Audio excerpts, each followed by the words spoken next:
On my 16th birthday, parents drop a bombshell. You're moving in with your aunt, no questions asked. So, let me set the scene for you. I had just turned 16, and like any normal kid, I thought I might get a birthday cake, maybe a lame gift. Something simple, right? Nope. What I got instead was a ticket out of my own house. Literally. My parents didn't even sugarcoat it. They told me, point blank, that they needed my room for the baby. My sister Carla, the golden child, is pregnant, and suddenly, I'm out of there. It wasn't like a discussion or anything. It was like a quick meeting with HR where they tell you you're fired. No emotions, no second thoughts. They just sat me down, looked me straight in the face, and said, "You're going to live with Aunt Lydia." I didn't even get a say. I couldn't believe it. It was my birthday, and they couldn't even wait until the next day to throw me out. Now, I've always known Carla was the favorite, okay? She's 22, expecting a baby, and for as long as I can remember, she's been the center of their world. But this? I mean, I wasn't expecting much for my birthday, but getting kicked out of my own room to make space for her unborn baby? Yeah, that's a new low. They didn't even try to soften the blow, no. "Hey, we know this is tough, but we love you," or anything like that. Just, "We need your room for the baby, pack your stuff." And I didn't get it at first, like, "Okay, fine, Carla's pregnant, but we have a guest room. Why can't they just turn that into the nursery?" When I asked, they just kind of looked at each other, then finally came out with it. "Matt needs a place to stay too." Matt, Carla's boyfriend. The guy's like 25 and has his own place. But somehow, my parents decided he needed to move into our house too. So yeah, the guest room went to him, and the baby, my room, and me, shipped off to Aunt Lydia's like an old piece of furniture no one wants anymore. I guess I could have fought harder, but what's the point? I've been dealing with this kind of crap my whole life. I've learned to expect nothing from them, because every time I've hoped for even the tiniest bit of love or attention, they let me down. This wasn't a surprise. It was just another reminder that to them, I'm always going to be second place to Carla. Always. The worst part? Carla didn't even bother showing up for this family meeting. I mean, yeah, I get it. She's pregnant and probably didn't want to deal with the awkwardness, but still. It's not like we ever had a super close relationship, but this? It felt like she was just too okay with me being booted out to make space for her new little family. Like, she couldn't even face me while our parents were basically kicking me out of my own home. When I went upstairs to pack, it didn't feel real. I mean, I'd spent my whole life in that room. Every crappy little birthday I'd had, every time I tried to avoid my parents' drama, I'd go up to that room and just zone out. And now, just like that, it wasn't mine anymore. I started throwing stuff into a suitcase, not even sure what I was packing. It felt weird, like I was moving out of my life, not just my room. And it wasn't like my parents helped or anything. They just watched, like they were waiting for me to hurry up so they could get on with their day. They offered to drive me to Aunt Lydia's like it was some kind of favor. I could have walked, honestly, but at this point, I was too tired to fight it. So I just let them drive me. The whole time in the car, they acted like we were on some normal trip. My mom was talking about dinner plans, like she hadn't just told her son he wasn't welcome in his own house anymore. When we finally pulled up to Aunt Lydia's, there was no emotional moment or anything. They didn't even pretend to care. Just a quick, "Here we are, see you later," before they drove off. Aunt Lydia, on the other hand, looked at me like I was some stray dog that had been left at her doorstep.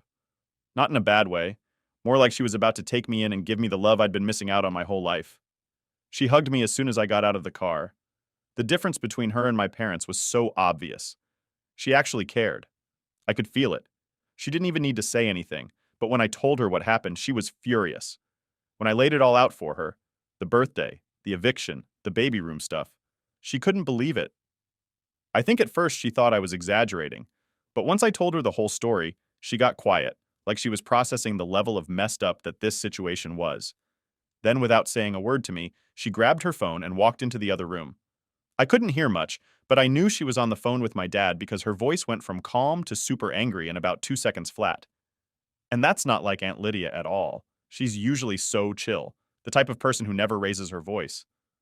But whatever my dad said to her must have really pushed her buttons, because I've never heard her yell like that before. When she came back, her face was still red and she looked pissed. She sat down, took a deep breath, and told me what had gone down.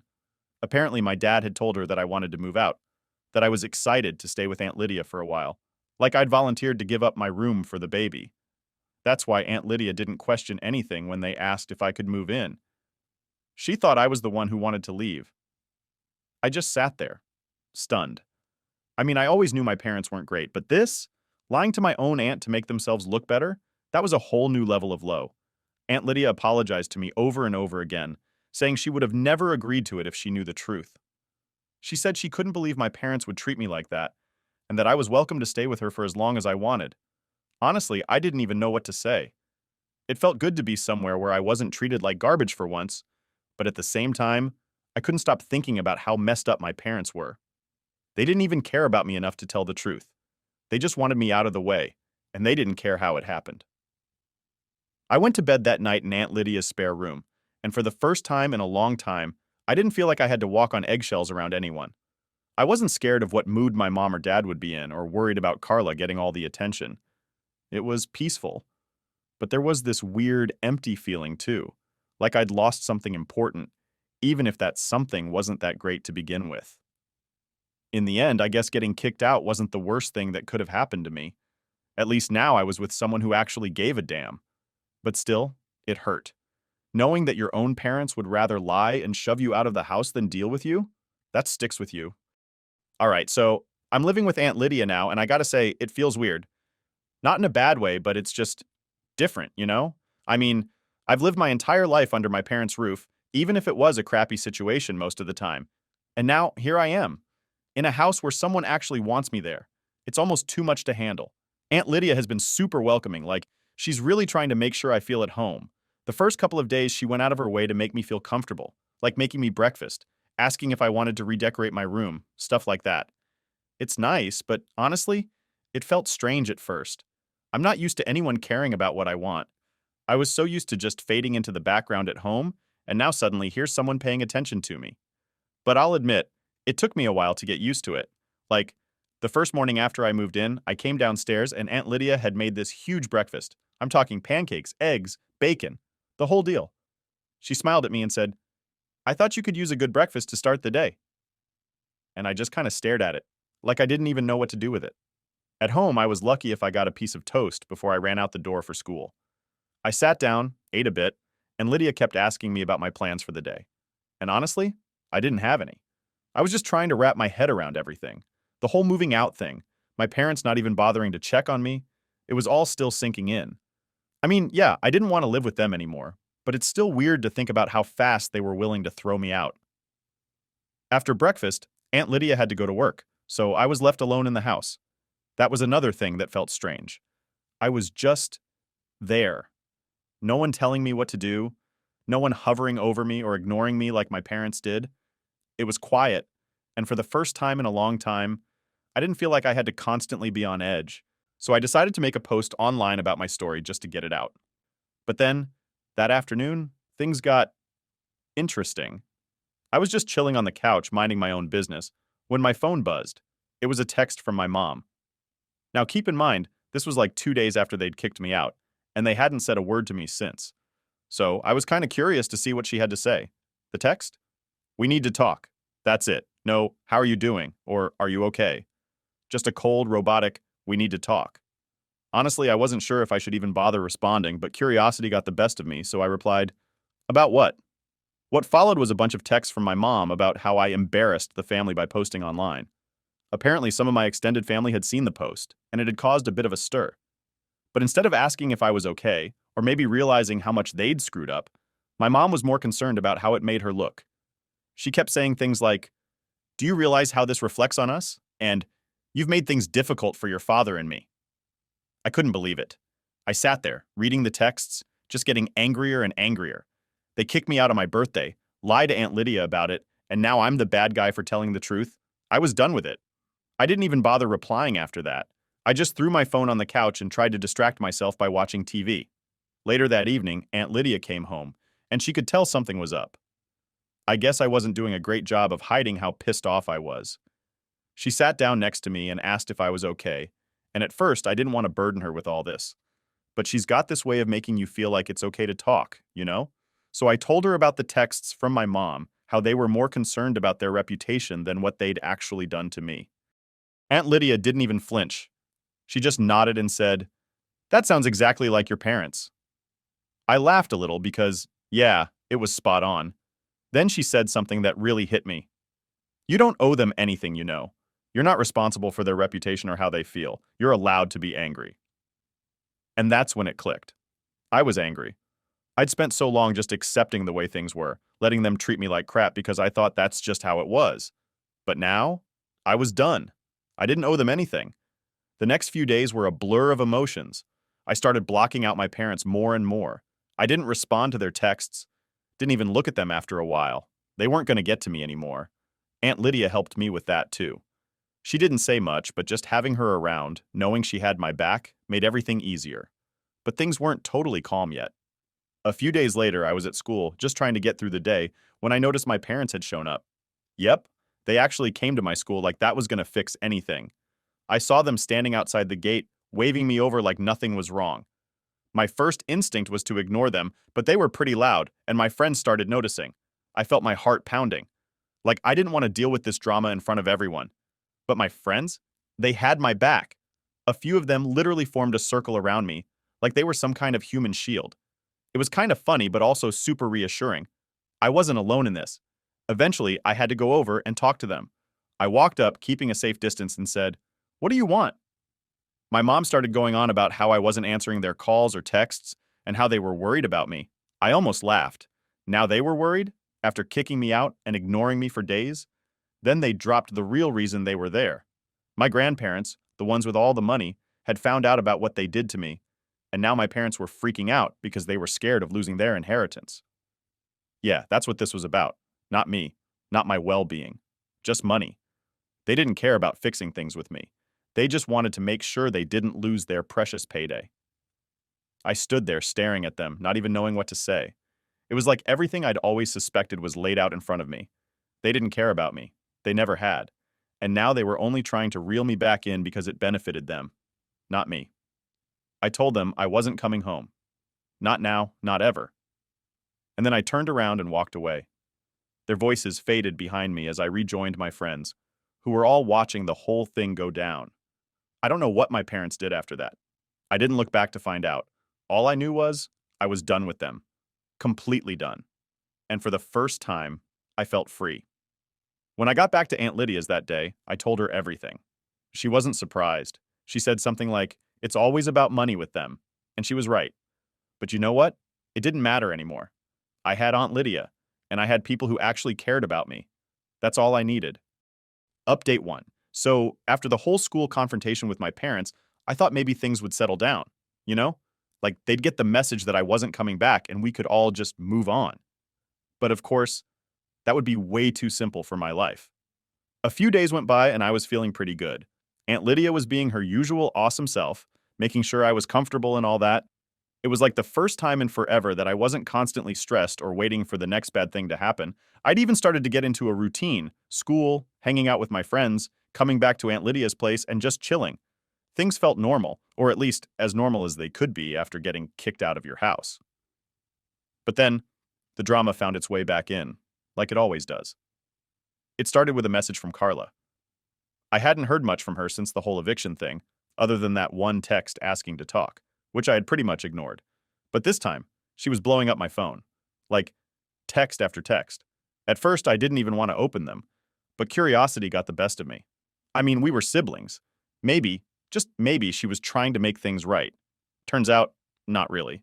Her text started off super casual, like she was trying to ease into something. "Hey, how are things at Aunt Lydia's? Hope you're doing okay?" Stuff like that. Then, out of nowhere, she drops this. "Mom and Dad are really upset. They think you're being unfair by not talking to them." Unfair? Really? I couldn't believe it. How was I the one being unfair here? I was the one who got kicked out. I was the one who got lied to. And now, somehow, I was the bad guy for not running back into their arms? I didn't reply right away. I needed to process it. I wasn't even angry at this point, more like exhausted. It was like every time I thought I'd escape the drama, they found a new way to drag me back in. I was pacing around the living room trying to decide what to do when Aunt Lydia walked in. She took one look at me and knew something was up.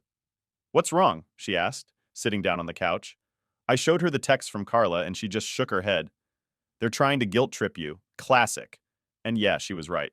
My parents were pros at the guilt game, and it seemed like they'd roped Carla into it now. But what really got to me was the next part of Carla's message. She said, "You know, it's not too late to fix things. If you come home, we can all move past this. Mom and Dad are ready to talk." Move past this? Like what? Pretend it never happened? Go back to living in a house where I didn't matter? where I was just the extra kid they barely tolerated? No thanks. Aunt Lydia must have seen how frustrated I was getting because she put a hand on my shoulder and said, "You don't owe them anything. You know that, right?" And that's when it hit me. I didn't owe them anything. I didn't need to fix things. I didn't need to go back to that toxic situation just to make them feel better.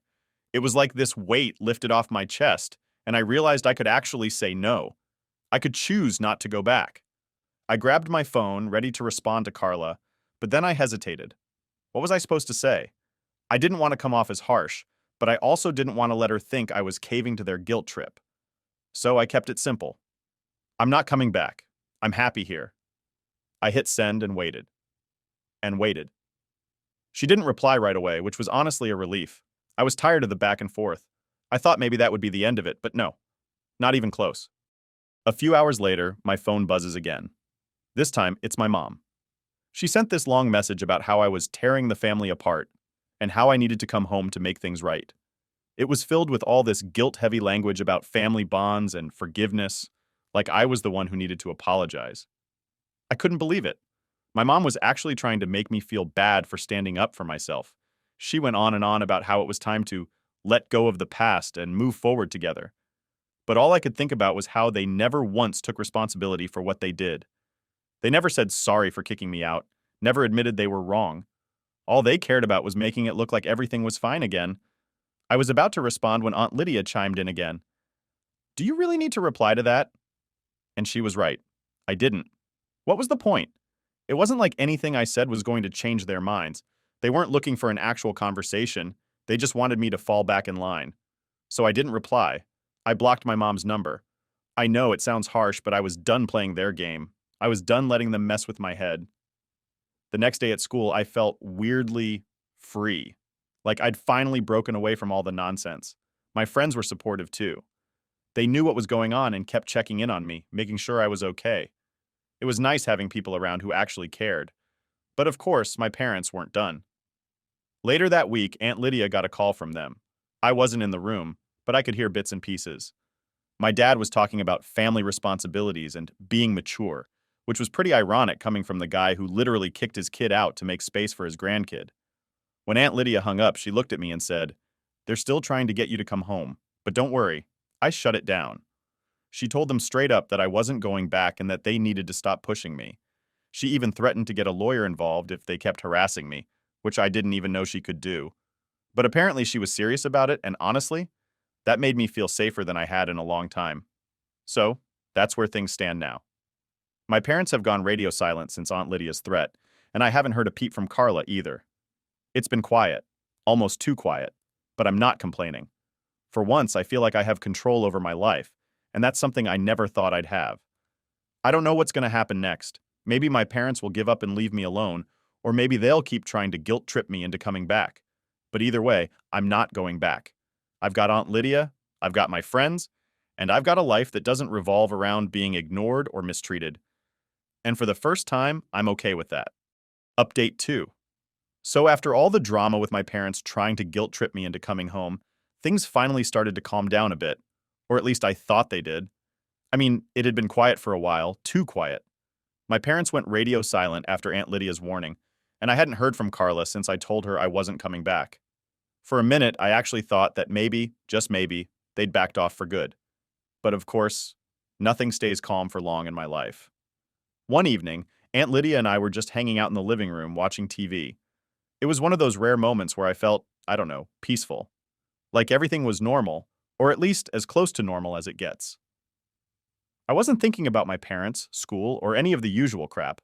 It was just me and Aunt Lydia watching some mindless show, and I was actually relaxed. Then my phone buzzed. I ignored it at first. I didn't want to ruin the moment, but it kept buzzing, over and over. Finally, I grabbed it and saw it was Carla, again. At first, I thought it was going to be more of the same. Her telling me how unfair I was being, how I needed to talk to mom and dad, blah, blah, blah. But this time, the texts were different. She wasn't mad. She wasn't trying to guilt trip me. Instead, she was apologizing, like full-on apologizing. "I'm sorry for everything," she wrote. "I should have stood up for you." I stared at the screen, not sure how to react. I mean, after everything, why now? Why was she suddenly sorry? Then she kept going. "I didn't know they were going to kick you out. They told me you wanted to leave. I didn't think it would go this far. Now, that threw me off. I knew my parents lied about a lot of things, but I had no idea they'd lied to her too. Carla kept texting, explaining that our parents had spun some story about how I wanted to move in with Aunt Lydia, that I was totally on board with the whole thing. And she believed them.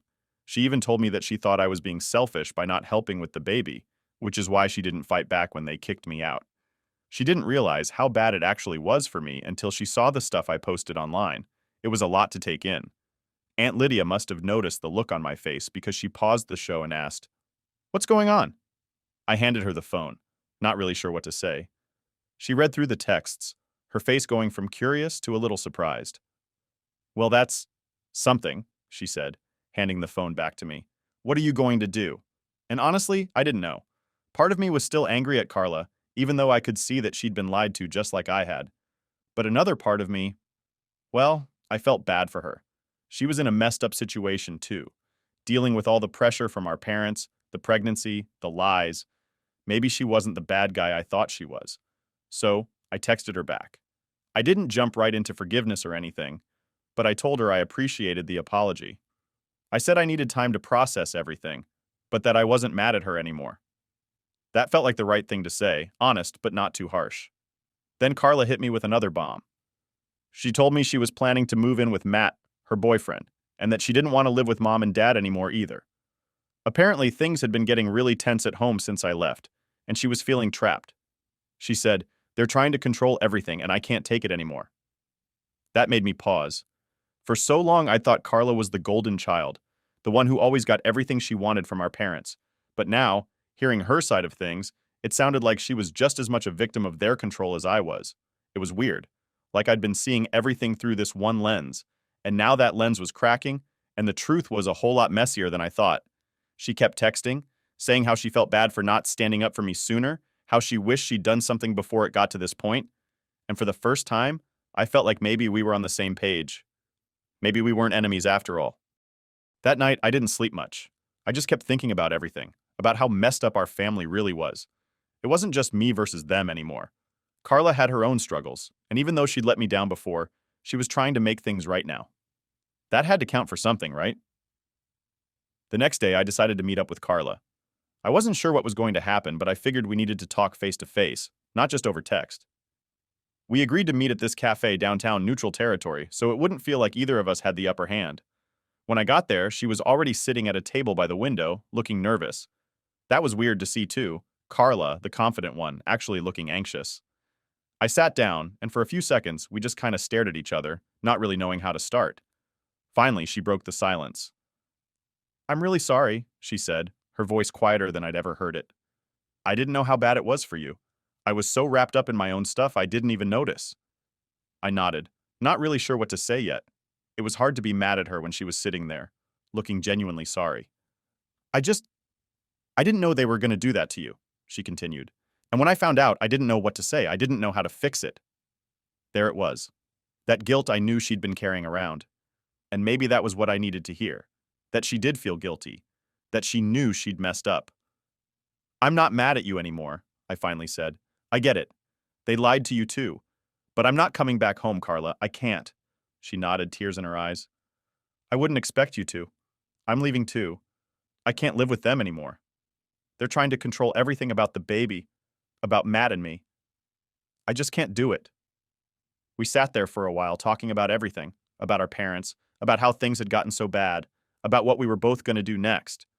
It was strange, but in a way it felt like we were finally on the same side. For the first time, I felt like Carla actually understood me. When we finally left the cafe, I didn't feel completely at peace, but I felt like we'd taken a step in the right direction. Things weren't perfect, but they didn't need to be. For now, I was just glad that Carla and I were talking again, and that maybe, just maybe, we could start to fix what was broken. That night, when I got back to Aunt Lydia's, I told her everything that had happened. She smiled, nodded, and said, "Sometimes it takes hitting rock bottom for people to see things clearly." And maybe she was right. Maybe Carla and I had both hit that point, but at least now we were climbing out of it together. Update 3. So after that meetup with Carla, things got, well, complicated, but also kind of clearer at the same time, if that makes any sense. I thought maybe after talking things through with her, we could just move on, go our separate ways, and leave all the family drama behind us. But, of course, that's not how life works, especially not in my family. A few days after I met Carla, Aunt Lydia and I were having one of our usual chill evenings. We just finished dinner, and I was getting ready to head up to my room when there was a knock at the door. Now, this doesn't sound like a big deal, but Aunt Lydia never has visitors at night. Like, ever. She's a quiet person, and her friends usually drop by during the day. So both of us were a little thrown off by the timing. Aunt Lydia looked at me with this puzzled expression like, "You expecting someone?" I shook my head, and we both walked to the door. She opened it, and, surprise, there stood my parents. I could feel my heart sink. Like, really? After everything, they had the nerve to show up here unannounced and try to get me back into their mess? I thought they'd given up after Aunt Lydia's threat to get legal involved. But nope, here they were, standing on her porch like nothing had happened. My mom had that fake, concerned look on her face that she always pulls out when she's trying to manipulate me.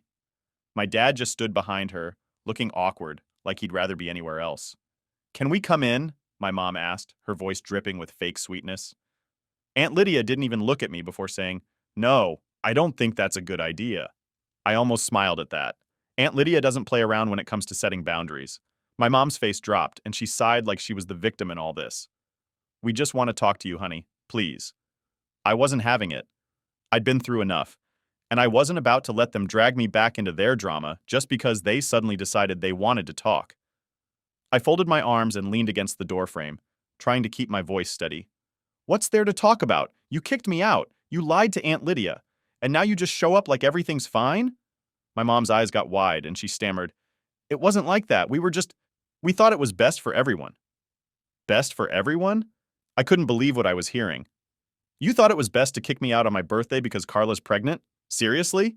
My dad finally chimed in, his voice quiet. "We didn't handle things well, okay? But you need to come home." I laughed. I couldn't help it. "Why? So you can keep pretending like I don't exist while you bend over backward for Carla and the baby? No thanks." Aunt Lydia, sensing things were getting heated, stepped in. "Look, I think it's best if you two leave. He's made it clear he's not coming back." My mom wasn't giving up that easily, though. She started tearing up, the classic guilt trip move she always used when things didn't go her way. "We're your parents. We love you. We want to fix things." But here's the thing. I'd finally realized something. They didn't want to fix things for me. They wanted to fix things for them. They wanted to sweep everything under the rug, make it seem like we were one big happy family again. Also, they wouldn't have to deal with the fallout of their actions. But I wasn't playing along anymore. "You had plenty of chances to fix things," I said, my voice low but firm. "But every time you chose Carla. You chose her over me over and over again. So don't stand here and act like you care now." The silence that followed was heavy. My mom just stared at me, the tears still in her eyes, but this time, I wasn't falling for it. I wasn't going to be guilted into going back to a house where I was nothing more than an afterthought. My dad looked like he wanted to say something, but instead he just sighed and put a hand on my mom's shoulder. "Let's go," he muttered. My mom looked like she wanted to protest, but after a few seconds she turned and walked back to the car. Her shoulders slumped. My dad followed her without another word. Aunt Lydia closed the door, locking it behind them, and turned to me. "You okay?" I nodded. But the truth was, I didn't know how to feel. Part of me was relieved. It felt like I'd finally stood up for myself, for real this time. But another part of me felt, I don't know, sad. Like no matter what I said, no matter how much I tried to cut them off, they were still my parents. And it sucked knowing they were always going to choose Carla over me. But that's the thing, isn't it? Family doesn't always mean what we want it to mean. Sometimes the people who are supposed to love you the most are the ones who hurt you the worst. And that's a hard pill to swallow. Later that night, I got a text from Carla. She said our parents had told her about what happened and that she was sorry they had tried to force me back. She wasn't on their side this time, though. She said she understood why I didn't want to come home and that she was moving in with Matt, like she'd told me before. She ended the text with, "I'm proud of you for standing up for yourself." And you know what? That hit different. Coming from Carla, the one person I'd always thought was part of the problem, hearing her say that made me realize I wasn't alone in this. Maybe we weren't as close as some siblings, but we were starting to get there. I showed the text to Aunt Lydia, and she smiled. "You've come a long way, you know that?" I shrugged, trying to play it cool, but deep down, I knew she was right. I wasn't the same kid who'd been kicked out on his birthday. I'd learned to stand up for myself, to choose what was best for me, and not just go along with what other people wanted. The next morning, I woke up to a quiet house, sunlight streaming in through the windows, and for the first time in a long time, I felt free. No more pretending, no more walking on eggshells, just me, in a place where I was wanted. And that felt pretty damn good.